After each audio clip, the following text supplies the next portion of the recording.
My spiritual awakening was that, again, it was up to me to decide if I was really honestly committed to this for the rest of my life. And that's when I first became spiritually aware that I had in my hands the ability to make this work. It's time for the Share Recovery Podcast, where we bring you amazing life-changing success stories from addicts and alcoholics all over the world who share their inspiring journey in recovery. And now, here's your host, O. On today's episode of the Share Podcast, we have Jeff Shane joining us. Jeff, now 4.5 years clean, takes us through 4 decades of sex, drugs, and rock and roll. His adventure starts in 1966, experimenting with all kinds of drugs like mescaline, peyote, and marijuana. All through high school and college, Jeff was partying like a rock star. After college, he bounced around from job to job until he got hired in the mailroom at CBS Records and worked his way up to vice president of rock promotions at Capitol Records, handling artists like Bog Segar, Paul McCartney, Queen, and the Doobie Brothers. After 9 years at Capitol Records and consuming massive amounts of drugs with all the rock stars he was promoting, he leaves Capitol to start his own company. Shortly thereafter, he gets into a car accident and hurts his back. This is where Jeff's addiction goes into full gear, popping Vicodin all day like they were jelly beans, somas with codeine, tons of weed, and lots of cocaine. Jeff finally hits rock bottom and his journey into recovery begins. Today, Jeff is retired and spends every day doing service and helping others, volunteering at hospitals, the Salvation Army, and the Boys and Girls Club. He's an amazing grandfather and a responsible, productive member of society. It's an amazing story of hope and an incredible journey of recovery. Join us now. But first, a message from our sponsor. Sober Nation is the largest online recovery community and treatment resource center. They provide treatment resources to those struggling with addiction, as well as to the family members who are caught in the crossfire. On top of that, Sober Nation is a huge community of good people who share their experience with each other. They have informative content, recovery and addiction news, as well as an entire clothing line which helps expand the culture of recovery. They can easily be found at www.sobernation.com. Sober Nation is putting recovery on the map. I'd also like to mention that if you're interested in more than just one recovery-related podcast, you can also check out 2 of my buddies, Paul Churchill of the Recovery Elevator podcast and Shane Raymer of That Sober Guy podcast. So now, Mondays, Tuesdays, and Fridays, you can get up every morning and listen to a brand new recovery-related podcast on your way to work. What could be better than that? On Mondays, it's the Recovery Elevator podcast with Paul Churchill. Tuesday, it's me, O, with the Share podcast.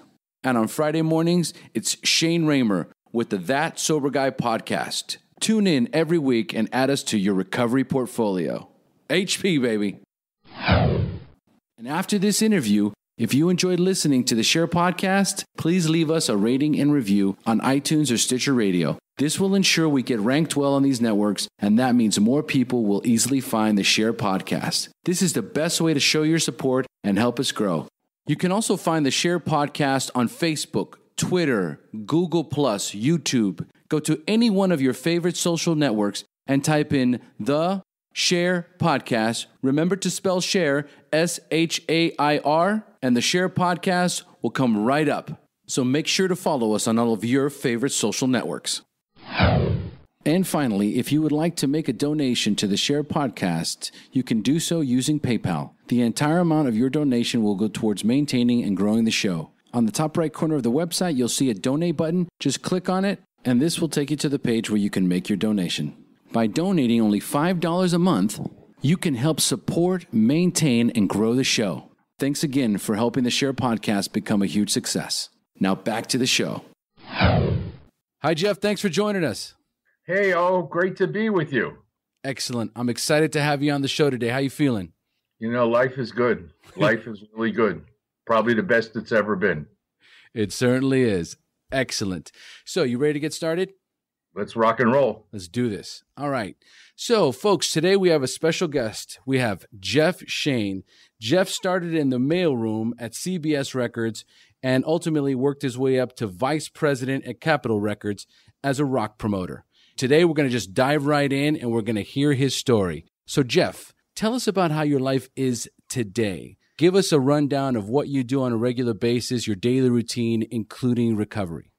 I get up at 5 o'clock in the morning. I go to a 7:30 meeting almost every day, except for Saturday when I go to a men's meeting at 8 o'clock. So after my meeting, I work with my clients. I have clients that have disabilities. I have one person that lives independently that has autism, and the other one has cerebral palsy. I go to school. I'm getting a drug and alcohol counseling degree. I go to the jails, the hospital, 5 East, which is the psychiatric detox, and the Salvation Army. I work at the Boys and Girls Club. I volunteer at my grandkids' school. I teach kindergarten. This is my 4th year math, and I teach 4th grade. We do books. We read books and book report. I also work at the Boys and Girls Club, and I'm looking to get interested in educating parents, not only the kids, because everything happens at such a young age, but I'm noticing through education, which is probably the only thing that's ever going to teach people about drug and alcohol addiction, that we also need to educate the parents, because the parents don't know what's going on. The parents have never come across a situation of a 12 or 13-year-old child using drugs and alcohol. So we're concentrating so much on the child, we forget that the parent is really basically ignorant to this whole situation. Wow, man. So your whole life right now is dedicated to service. Yeah, I'm up in my years. I'm very healthy and happy, and I'm 68. And I've pretty much done everything I wanted to do, bad or good, in my life.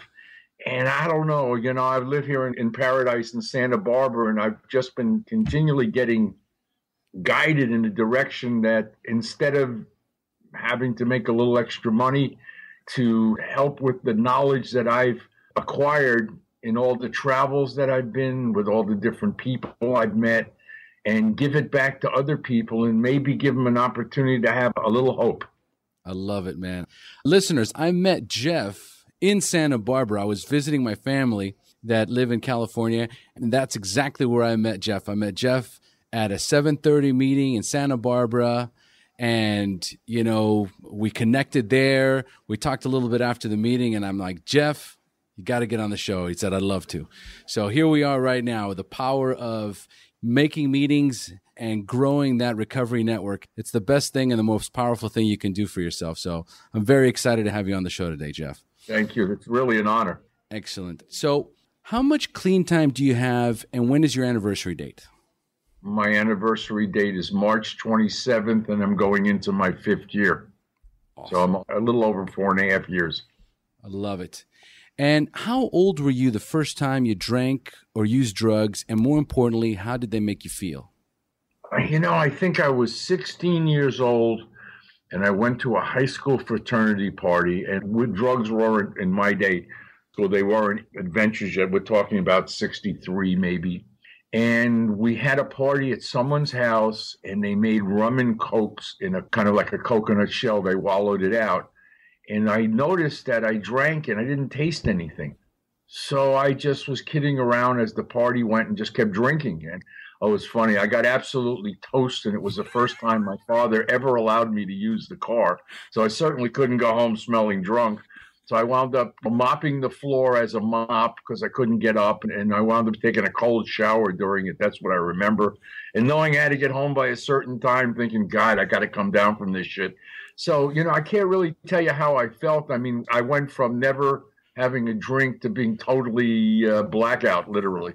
I didn't have time to feel the high. I just went from drinking to passing out. I love it. All right. Well, you're warmed up, Jeff. So I'm turning this show over to you, buddy. It's time for you to share your story, the battle against drugs and alcohol, the wreckage it caused in your life, when you hit rock bottom, and finally, your journey into recovery up until today. So, Jeff, tell us your story. I got introduced in drugs in 1966 when I was a horrific athlete, and I played sports in fear of my dad, and I never reached my potential. And I really could have gone to college, and who knows. So I happened to go, a bunch of us made up our mind we were going to go out to California from Miami Beach, and I was going to get a motorcycle. And when I got here to California my first time, I worked for Dick Clark on 2 TV shows, Where the Action Is, American Bandstand, basically being the gopher, and loved the hell out of it. The show got canceled. I moved back to Miami Beach, and then all the world broke loose. I mean, I didn't know I was going up, down, in between, round and down, take a pill, don't take a pill, trip, mescaline, peyote, THC. Everything was an experiment because drugs were so new to the world. 1966 was when they first recognized the drug problem from Vietnam. Right. So I was basically a human sampler. I tried to go to college. I got messed up from the time I got to college to the time I left. So, I mean, it was all or nothing. Drugs was an immediate lifestyle and identification as a hippie for me. I actually tried to commit suicide and almost made it. And I guess it was so crazy that because it was a suicide, I got high in the psychiatric ward. I saved the sleeping pills. I got out. As soon as I got out, I got high. So, nothing mattered. And for me, it was because I had to go to Vietnam and I didn't want to go. And I ran into the same corpsman a year later after my first time. And he insinuated that my religion was not for him and just passed me. And I went nuts. And I don't know what I was doing. I was so far gone into drugs. So I went away to Gainesville, Florida, managed my sister's band. Again, I did well in school, but just massive amounts of tripping and alcohol. No alcohol for me, tripping and any kind of drug I get my hands on. Eventually got married, moved to Sarasota, Florida, had a child. Was working for my father-in-law, built a country club, and one day in a hole, I knew I was not a construction worker. So I tried to get a job in the music business, and my friend worked for CBS Records, and it took me about a year of driving him nuts. And I eventually got a job in the mailroom in Atlanta, and I loved it. I knew nothing about the industry, but there was only one or two things that were going to happen to me. I was either going to go up or I was going to go out. You can't go in the basement from the mailroom. That's it, bro. There's nothing to do. So I really levitated to the fact that I could use my mouth, and I worked real hard for about 9 months in Atlanta, and I wound up doing merchandising in retail stores and inventory in warehouses when we counted things, literally physically counted things on an inventory. And I got a job in Miami doing radio promotion. I knew nothing about it, which later is you take the new music to radio or your stars to radio, and you try and convince radio station, whatever format fits that artist, that they should play your record. Now, do you have tools? Sure. When you work for a major record company, you have other artists and monies that you can give a radio station in order for them to play your music. Right. I excelled. The problem with that job was that, I was always told, don't tell me how you do your job, just do it. So basically it was a license to get totaled. So I was totaled all the time, but I had the ability to do my job, take art. When the shows were over and I did all the backstage people that I brought backstage, what did the artists want to do when the show was over and the backstage was over? They wanted to go party, and who was I not to go to a party? Absolutely. And so I did that for almost 9 years and was extremely successful. In my company, I won Best Promotion Man 5 times, which most people don't win it ever. I won it 5 times. And believe it or not, the guy who I replaced in the mailroom, who later became the vice president of Columbia Records, went to Capitol Records, and his name, classic name, John Faggot. Johnny was crazy. I still talk to him today, and offered me a job at Capitol. I had this whole thing going on with CBS because I really didn't want to move to New York. I wanted to go back out to California. So I moved out to California, went to the Round Capitol Records building, and I just dealt from being a director to a vice president with all the rock products that came out at Capitol Records. Bog Segar, Paul McCartney, Queen, Billy Squier, Doobie Brothers, artists like that. And I, again, succeeded winning all kinds of awards, Billboard Best Promotion Person. And a new guy came in and they were going to pay me a lot of money. So they let me go because they didn't want to pay my contract.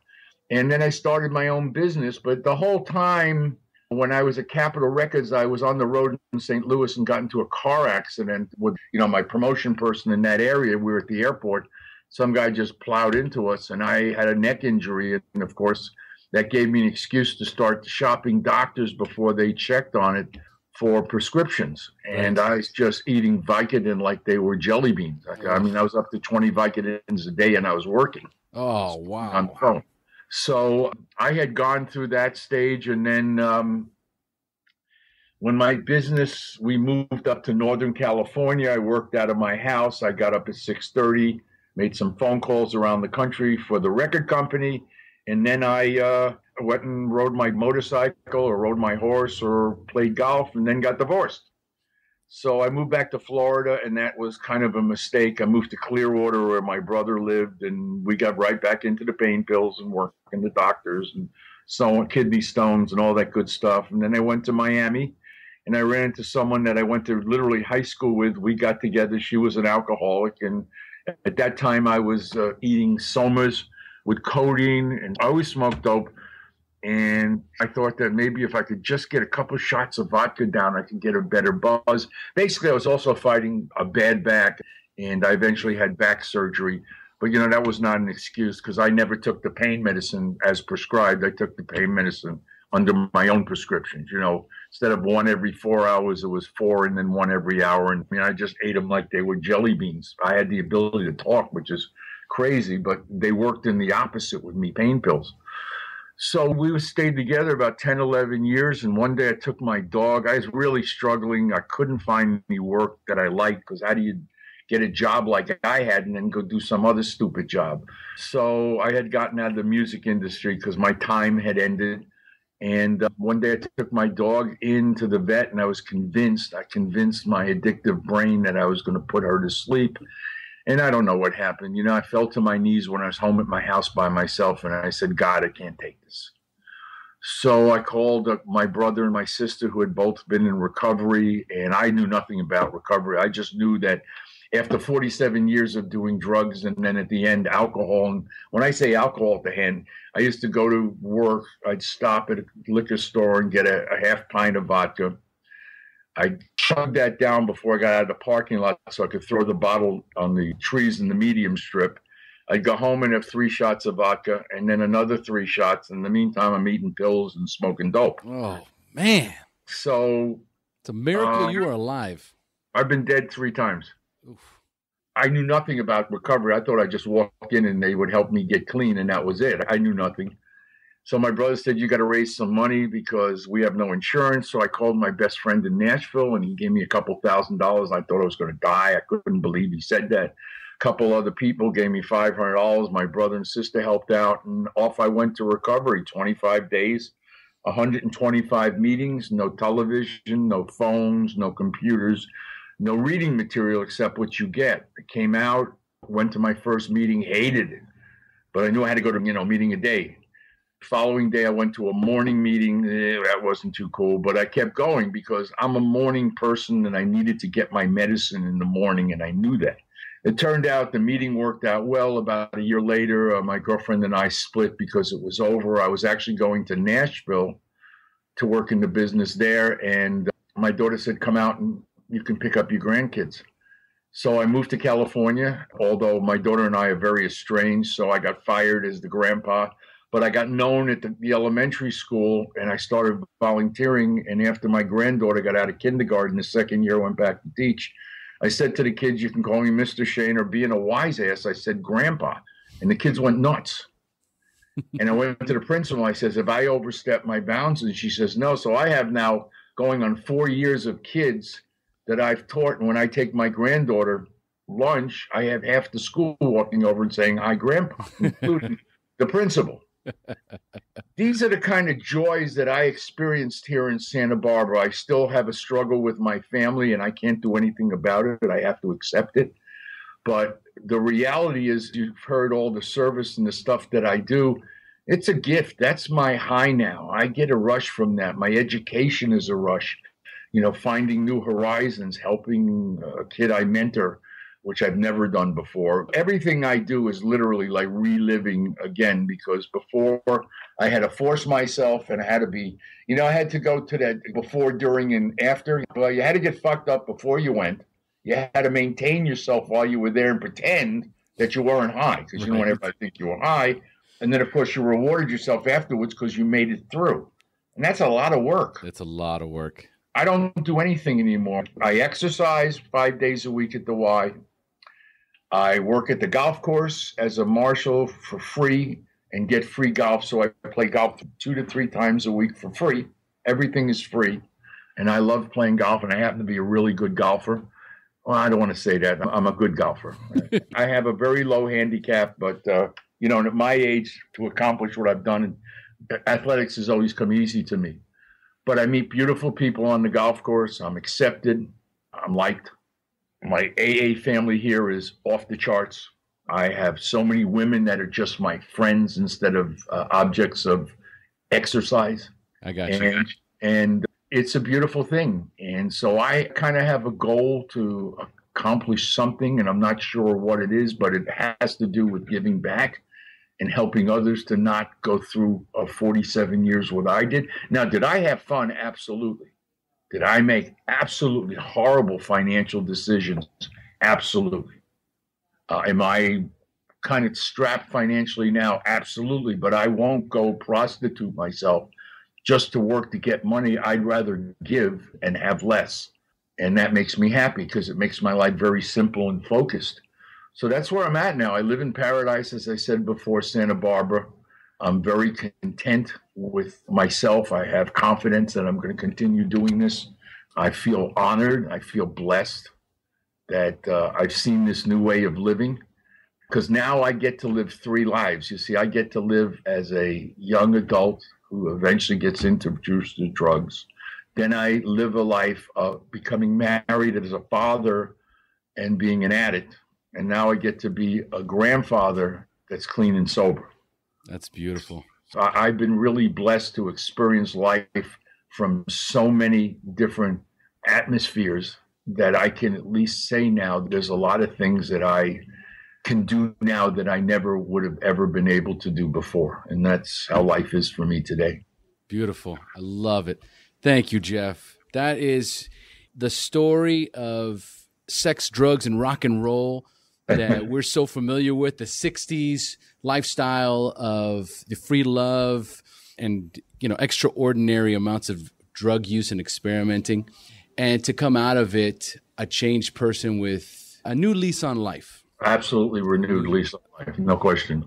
If you Google thechannels.org, which is the newspaper of Santa Barbara City College, it's called thechannels.org.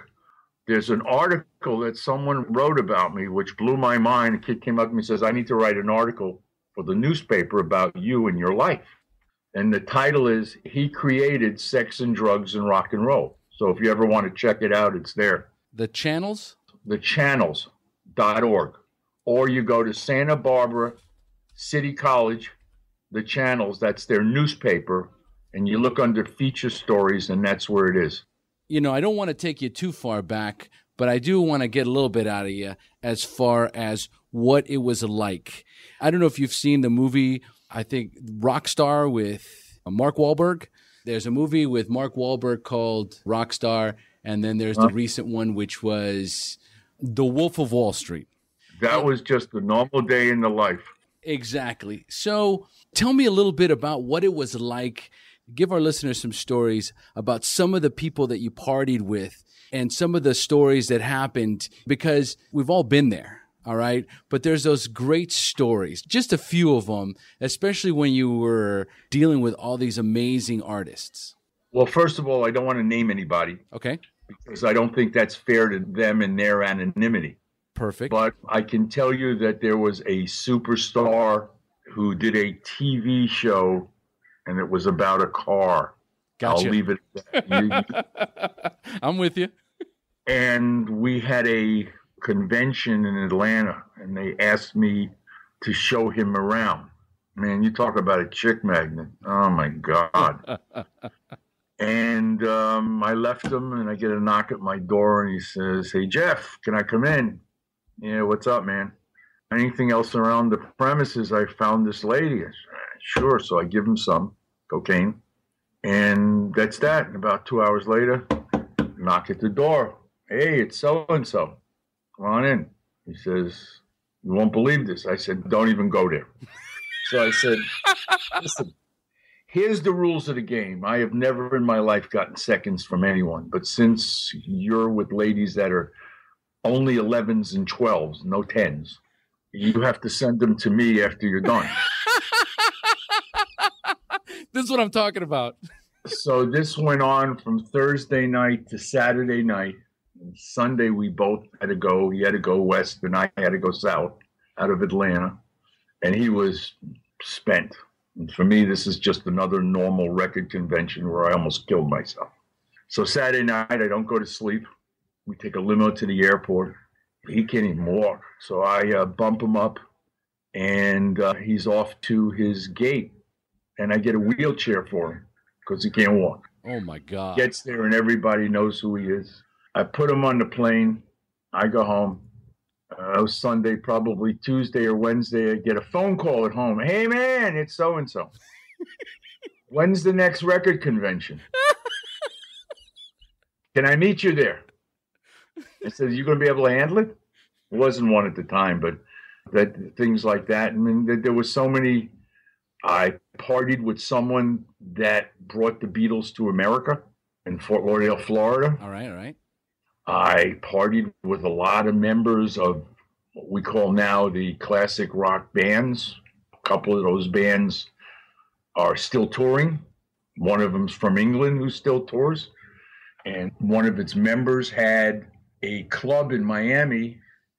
And if you read this particular person's book, in the first 3 pages, he talks about a guy, his name, and they always used to come down to Miami on their way to the Bahamas. All right. I spent quite a few nights hanging out with them all night, which was pretty amazing. And what do those nights look like?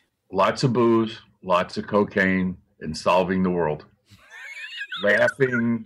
Pretty amazing because they were actually very, very nice people when you're that fucked up. My record conventions were insane.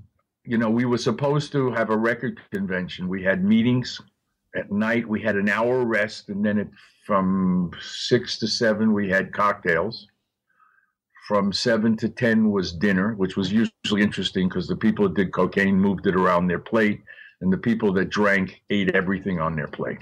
Then they were going to set up for artists in the main ballroom, play just for the record company, and there would be this exodus out of the ballroom. You never saw 7 guys in a stall in a bathroom. It was amazing. Or they'd get on the elevator, you know, oh, man, I'm going upstairs. And they'd come downstairs, and they were so friggin' happy. It was unbelievable. Oh, I'm ready to rock and roll.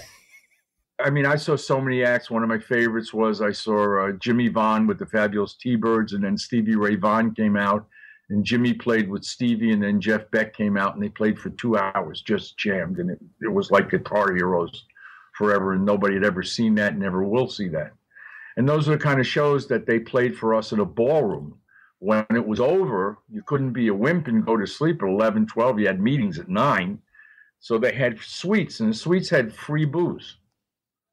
Unlimited free booze. Oh, but for me, it was unlimited cocaine. Yeah. I was just thinking that. I'm going, the booze is going to put me to sleep. No, I ain't going to do no fucking booze.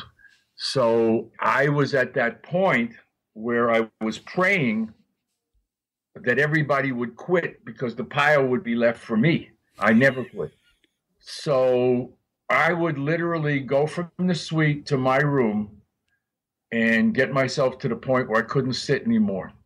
Then I would play games in the hallways, how many I could do walking to the elevator, how many I could do in between floors, how many I could do walking up the staircase, because the elevators didn't have any cameras or anything.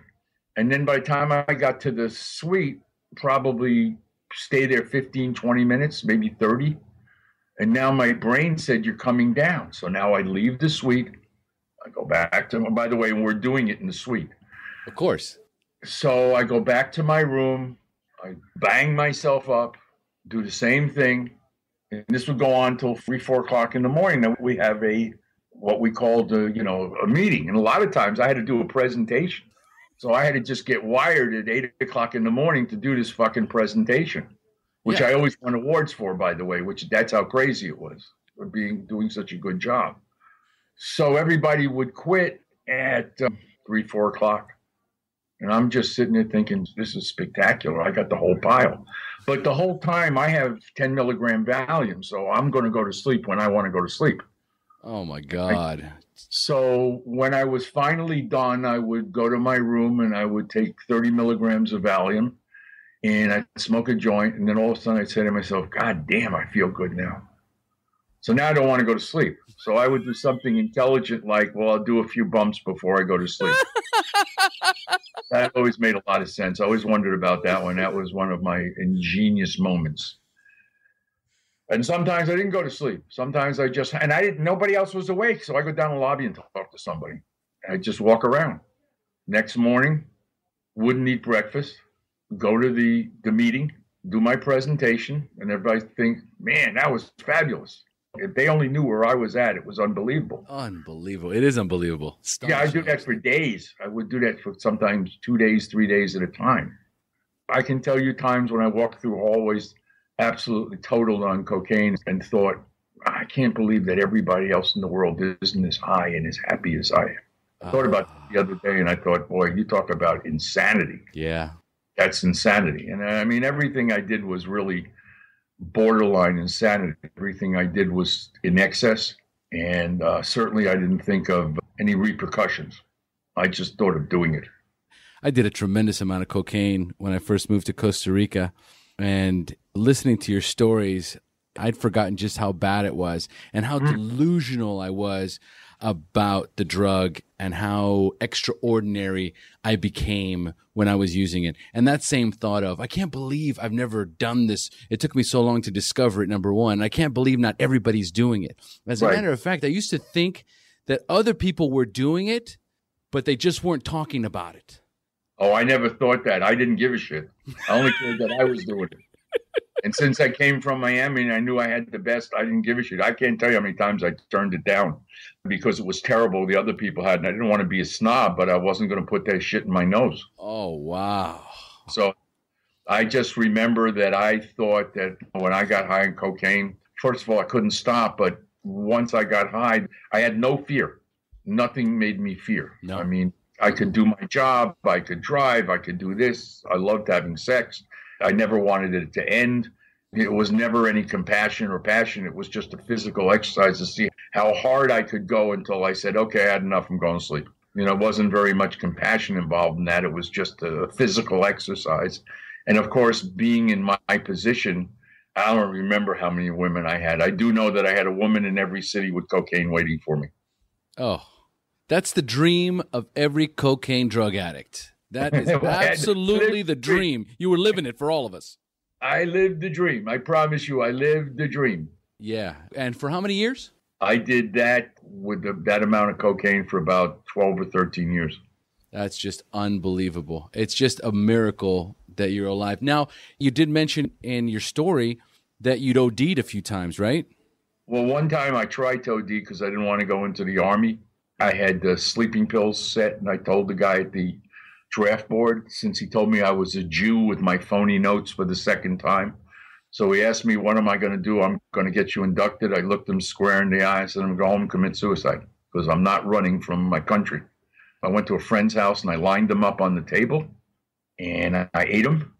And I waited about 15 minutes so that I could go to my shrink's office in my mind and drop dead in his waiting room. And nothing happened, which is bizarre. I actually walked to the emergency room. Nothing happened.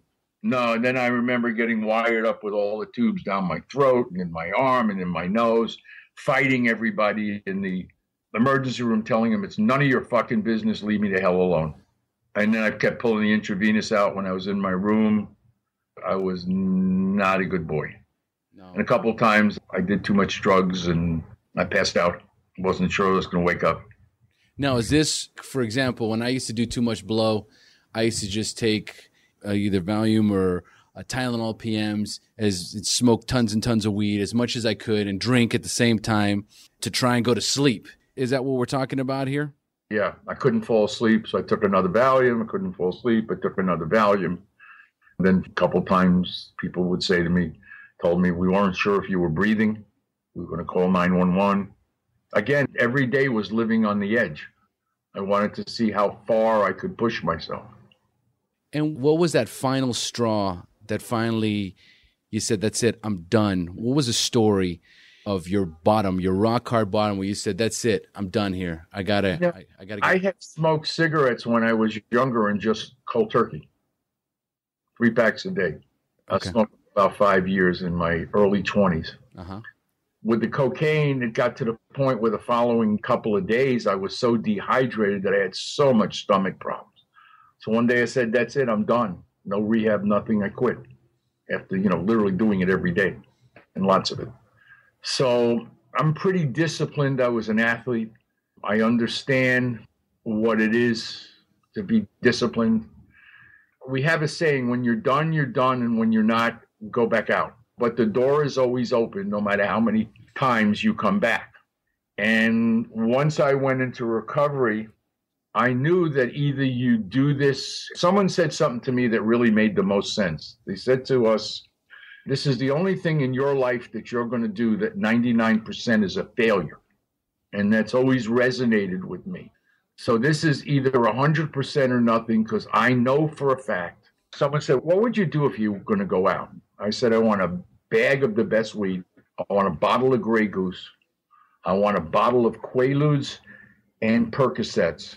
And I want a giant bag of cocaine. And then I'll go out, because I don't want to do one of anything, because I'll just get angry. And I've had knee surgery here, and I had pain pills, and it was unbelievable how my mind changed. I actually flushed, I don't know, I think I got 60 Percocet after rehab. After the first day, I think I flushed 55 of them down the toilet. Awesome. I made a decision that I already thought, okay, I could get up from 2 every 4 hours to 3 every 4 hours. I'm out here on my own. I can eat them every hour. I'm driving around a week after having knee replacement, and it's my right knee. I have no pain. I decided I was going to be the first one to recover that quickly. So I saw all the signs of throwing everything away, just throwing everything away. And I had to make a decision. So for me, when I went to rehab, after I told everybody who I got high with and realized nobody gave a shit in there, because you're fighting for your identity and who you are and whatever. By the time I got out, I knew that it was going to be up to me and only me what I get out of this. Was I that strong and that convinced forever? I doubt it. I don't think anybody comes out of recovery not believing, I hope, that something good will come from it. But in the end, I don't think you have the knowledge or the commitment yet to know if you're going to stay clean. But as I kept going to meetings and starting to feel this amazing difference and thinking, do I really want to go back to where I was? Do I want to give this up because there's something going on that I can't explain that's really good? And I think I'm just going to stay with it. So as you stay with it for each day, an hour, and month, and 6 months, and a year, as you know, after a year, after your second year, I can't tell you that I don't dream. I dream a lot at night, and every one of my dreams has drugs in it. Every one of them, all the time. Really? Even today? Even today. Every single one. How can I dream about something when everything I did had drugs in them? Yeah. Whatever the situation was, even though it's a situation probably subconsciously from today, there's drugs in there. Right. Not really alcohol. So I've had my eyes opened up. I have a limited time on earth. I'd like to have more, but I don't. So I just figured that the smartest thing I can do is learn the most I can, give back the most I can, and enjoy the fact that I'm clean and sober. I love it, man. That is absolutely beautiful. That's my life today. I know. That's exactly how I feel. I couldn't have said it better myself. And I know when we met, I identified so much with your energy and with your story and your passion for recovery. They say if you spot it, you got it, right? And well, we clicked. I knew that you and I clicked, and we probably talked for a grand total of 2 to 3 minutes. Then we started to talk for a few more minutes. Everybody saying, come on, you got to go, you got to go. But I knew that you put it great, the energy and compassion to continue and to live this kind of life. And what you're doing now, you would have never done. No, you never would have done. And you're not making $1 zillion doing this. I'm making $0 right now. No, I'm being sarcastic. Okay. It's amazing the things we do for free now. Well, I just be very important, I would have charged you a lot of money. I don't know what for. But I guess my only thing left on this earth is to have a better relationship with my daughter. And someday they'll allow me to take the kids by myself so I can establish a relationship, because I'm the only family in town. So that's probably the most difficult thing for me. And it's really in my daughter's hands. I'm very close to my son-in-law and we're working on it together. I don't think he realized how bad it was. We've had some conversations and I don't want to put him in the middle, but they've come about where I told them what was going on. My grandson and I love my grandson. We get along great. He's a fabulous athlete. I just am blown away. And my granddaughter acts like my daughter, is very distant, very unappreciative. And if she so chooses to act that way, that's her choice. I can't do anything about it. I have to accept it and hope that someday she'll see the things I do and actually one day ask me how I am. She never even asked me how I am. There's one thing I've learned in this program is that expect a miracle. Expect a miracle. And if I'm doing the next right thing, if I am doing God's work, which is what we're doing right now, which is what you do on a regular basis, is what I do. We're doing God's work. We're carrying the message to the addict that still suffers. We're doing our job. God delivers miracles beyond our wildest dreams, and he continues to do so. So if it's in the cards, it will happen. For me, I live in 24 hours, and if something does happen, great, but I don't plan on it. Absolutely. I can't live that kind of life anymore. And if the miracle comes, then I'll be the first one and the most thankful. But in the end, I can only control the 24 hours of today, and that's how I live. Beautiful. All right, Jeff. Well, listen, let's close up the show. And the way I like to close it is for the newcomer. So what I'm going to do is I'm going to ask you 5 questions about your early recovery, and you're going to respond with inspiring and insightful answers you can share with our newcomers. Are you ready? Go. Love this. Excellent. So, Jeff, what was keeping you from getting clean or staying clean when you first got introduced to recovery? Me. Perfect. Question number 2. At what point did you have a spiritual awakening, that aha moment in recovery when you accepted that you were powerless over drugs and alcohol, but for the first time had developed the hope that you could recover? I don't know if there was really one moment. I had a buildup once I was in my first year. And towards the end, every time I kept hearing, when you're done, and when you're not, you're not. And I suddenly, before I started doing a lot of service, I started to realize that it was strictly in my hands. And I can't get anybody sober, but in our organization, we can help someone stay sober. So I knew my spiritual awakening was that, again, it was up to me to decide if I was really honestly committed to this for the rest of my life. And that's when I first became spiritually aware that I had in my hands the ability to make this work. I love it, man. Beautiful. And Jeff, do you have a favorite book that you would recommend to a newcomer that you read in early recovery? World's Greatest Miracle. World's Greatest Miracle. Yeah, I got the book in recovery. It's a 100-page paperback book. It's by an author who's I don't have it handy. Hold on, let me run upstairs. I actually printed out some pages. Here it is. It's called The Greatest Miracle in the World. And the author? Og, O-G, Mandino, M-A-N-D-I-N-O. Perfect. It's going to be listed in the show notes. I love it. Amazing. It's a brand new book. No one's ever brought it up. But it's an old book. Good. Maybe I should read it. It'll blow your mind. All right. Beautiful. And what is the best suggestion you have ever received? When I went to recovery, they called it toothbrush therapy. Toothbrush therapy. Reach out to another alcoholic every day, go to a meeting, and be consistent with your program.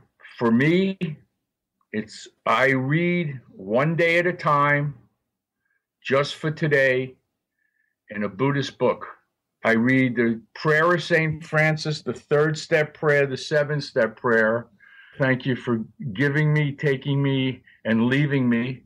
I read the acceptance prayer. I say the serenity prayer. Then I have some sayings like the best things in life aren't things. Be positive. Anger is reaction to the present. Fear is response to the future. Resentments are reliving the past. I made these on index cards. And love unconditionally. I took out of this chapter, let me see if I have it. I also read it. Count your blessings. Proclaim your rarity. Go another mile, use wisely your power of choice, and do all things with love. Beautiful. That came out of the chapter in Mondino. And I do these things every morning. I come down and I journal my feelings. In other words, acceptance, accepted, anger, appreciated, blessed, calm, caring, consistent, considerate. I'm just, faith, envy, encourage, grateful, gratitude, hope, humble, pain, pleasure, patience, sad, safe, successful, spiritual, satisfied, thankful, thoughtful, hopeful, thankful, thoughtful, trust, and truthful, tired. I identify feelings that I hope to experience during the course of the day, and then I write a gratitude list. Oh, and then you write a letter to God. In the afternoon or evening before I go to sleep, I stayed over the feelings I experienced, I thought during the day. I finish my gratitude list and I do a recap of my day with a letter to God on what's gone on, what I felt, where I'm at now. And I do that every day. I've done that every day since recovery. So to me, it's a program of consistency. It's a program of honesty.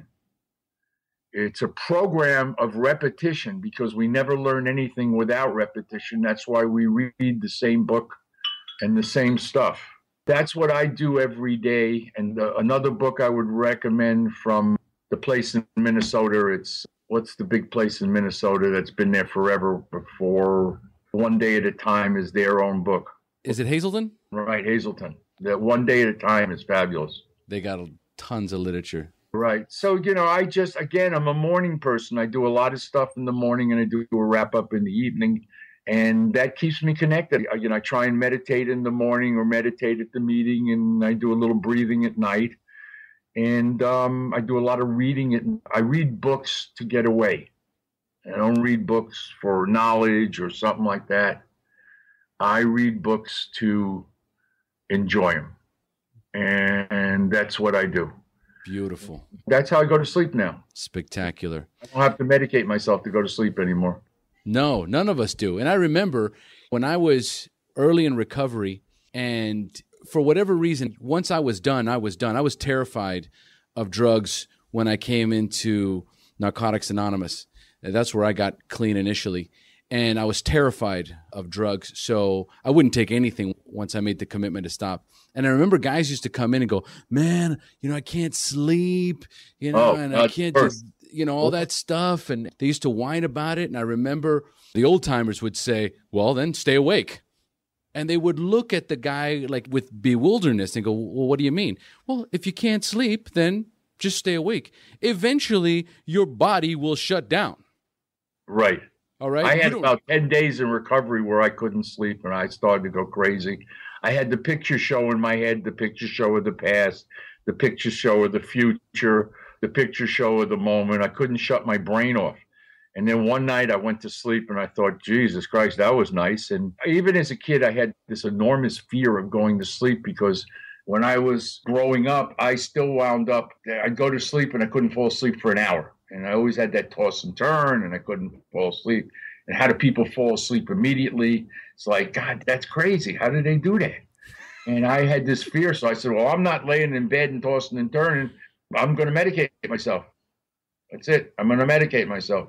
So that was one of my biggest fears. How the hell am I ever going to sleep? And that's a great piece of information. So you just keep going until your body says, I'm not staying awake anymore. It's funny. It was the most remedial thing I'd ever heard, but it made so much sense. I'm like, yeah, like eventually you're just not going to be able to stay awake. Duh. That's what's going to happen, bro. It's going to shut down. So many light bulb moments in early recovery. Did I get to all 5? Or we got one more? I can't remember. No, we got one more. Okay, so Jeff, if you could give a newcomer only one suggestion, what would it be? That's tough. Be honest with yourself. But you can't be honest with others unless you get honest with yourself first. You can't help others until you help yourself. Beautiful. That is absolutely fantastic. Jeff, great suggestions. And before we say goodbye, let me ask you one more question. What is your favorite meeting that you attend, and where is that group located? My favorite meeting is in Montecito, California, which is Santa Barbara. And I attend it in the mornings at 7:30. It's 7 days a week. I love the fact that you can go to the same meeting 7 days a week. I like the consistency. I like the repetition. And I like the recovery in this room because nobody whines. Everybody talks about recovery and what's important. What's the name of the group? 83 to 87 at the All Saints Church. Perfect. I love it. All right. We have now reached the end of our show. Thanks for joining us. And as we say here in Costa Rica, pura vida. Pura vida, my friend. And you've been an absolute joy. This has been an incredible honor to be on this cast. And thank you so much for the opportunity to be involved in some form of recovery, okay? Absolutely, brother. The pleasure is all mine. Thank you for joining us on the Share Recovery Podcast. To check out the show notes page on this interview or to thank our guests for sharing their story, go to www.thesharepodcast.com. While you're on the website, don't forget to sign up for our free newsletter to stay up to date on the latest news, podcasts, and interviews. Want to be one of our guests and share your story? Then go to our website and click on the Share Your Story button. We share our inspiring recovery stories every Tuesday, so subscribe to our show on iTunes or Stitcher Radio to get your free weekly download. We'll see you then. The opinions shared on this show reflect those of the individual speaker and not of any 12-Step Fellowship as a whole. And though we discuss 12-Step recovery and the impact it had in our lives, we do not promote or endorse any 12-Step Anonymous program.